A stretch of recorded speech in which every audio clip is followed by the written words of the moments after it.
হে আমার রব, হে আল্লাহ, আমার হৃদয়টা আজ আপনার সামনে জীবনের সবচেয়ে সার্বভৌম, জীবন্ত ও বিস্ময়কর সত্য।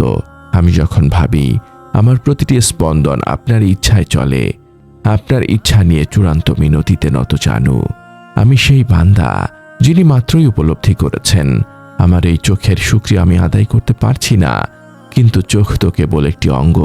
সেই চোখকে কাজ করার জন্য যে জীবন ও স্পন্দন দিয়েছেন তা আসলে আপনার আল কাদির নামের প্রত্যক্ষ প্রমাণ।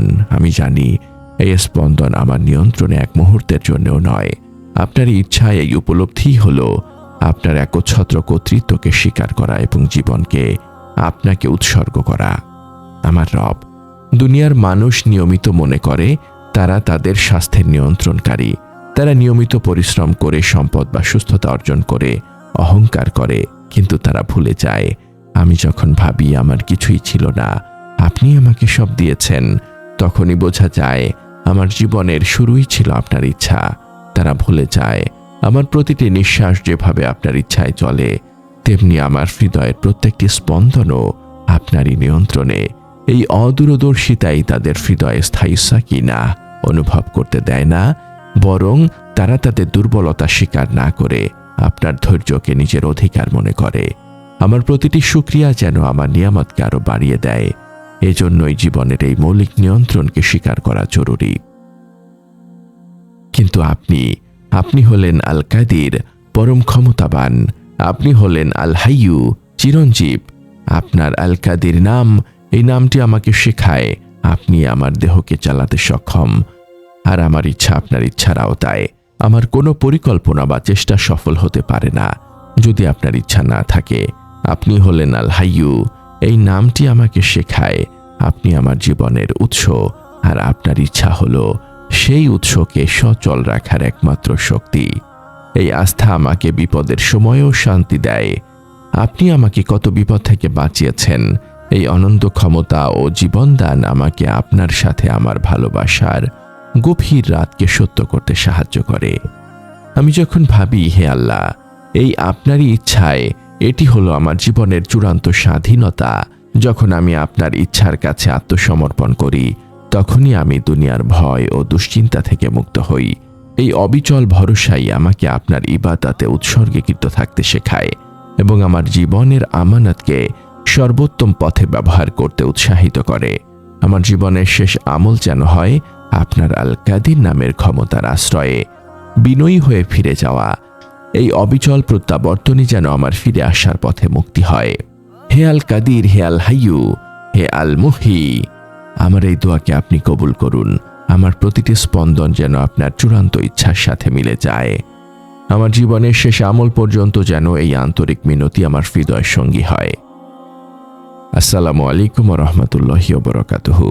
আমাদের এই প্রশান্তির আয়োজনে আপনাকে স্বাগতম। আলহামদুলিল্লাহ, আমরা আজ আমাদের এই আধ্যাত্মিক সফরের 460তম পর্ব নিয়ে উপস্থিত।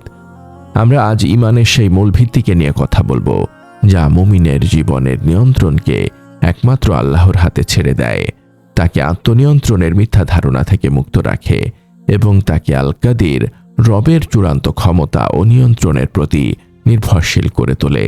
তা হল ইরদাতুন নফস, আত্মার স্পন্দন ও চূড়ান্ত ইচ্ছার নিয়ন্ত্রণ। আপনি যদি আমাদের এই সফরের নতুন সঙ্গী হয়ে থাকেন, তবে আমরা বিশ্বাস করি প্রতিটি কথা, প্রতিটি স্মরণ হৃদয়ের মরচে পড়া দাগগুলোকে মুছে ফেলতে সাহায্য করে। আপনার ঈমানি জীবনকে আরো সমৃদ্ধ করতে চান? আমাদের ব্লগে পড়ুন অনুপ্রেরণামূলক প্রবন্ধ, শুনুন হৃদয় ছোঁয়া অডিও এবং আপনার জীবনের প্রতিটি প্রশ্নের ইসলামিক সমাধান খুঁজে নিন। আজই ভিজিট করুন আমাদের ওয়েবসাইট www.humakantho.com। আজকের এই মোনাজাতটি সেই সব বান্দার জন্য যারা জানেন একমাত্র আল্লাহর ইচ্ছাই জীবনের প্রতিটি মুহূর্তের মূল শক্তি। আল কাদির, আল হাইয়ু ও ক্ষমতার স্বাক্ষর। জীবনের এই স্পন্দন কেন আল্লাহর ক্ষমতার সবচেয়ে বড় স্বাক্ষর?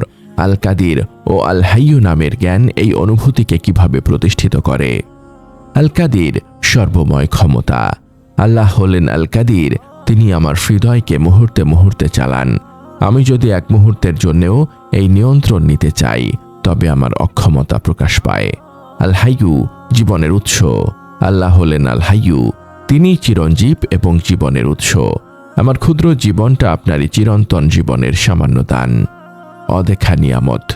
এই স্পন্দন যে বিরতিহীনভাবে চলছে তাও আপনারই অদেখা নিয়ামত।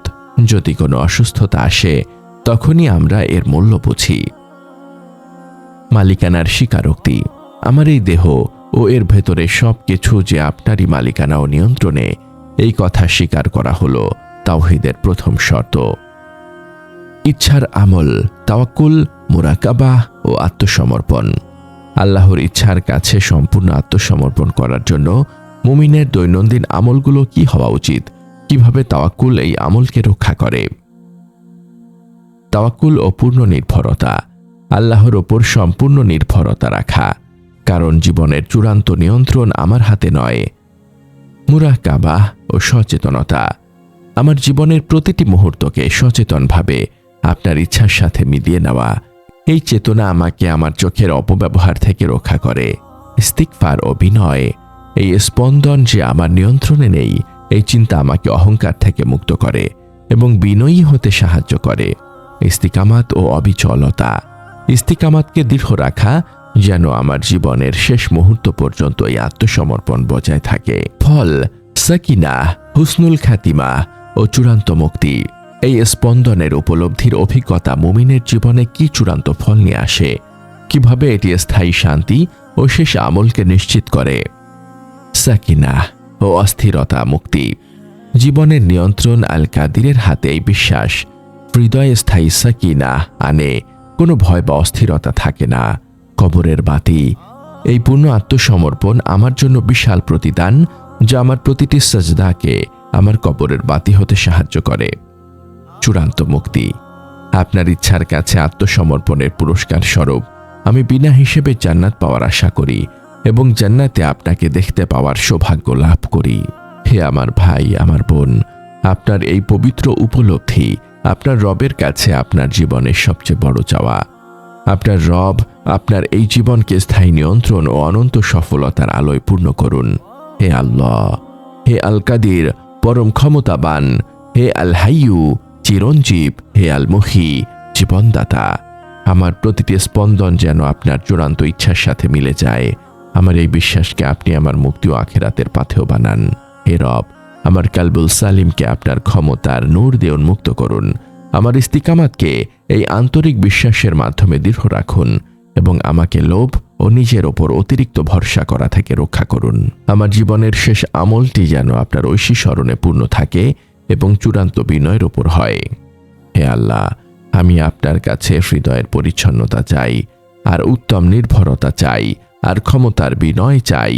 হে দয়ালুদের মধ্যে শ্রেষ্ঠ দয়ালু। আমিন ইয়া রব্বাল আলামিন।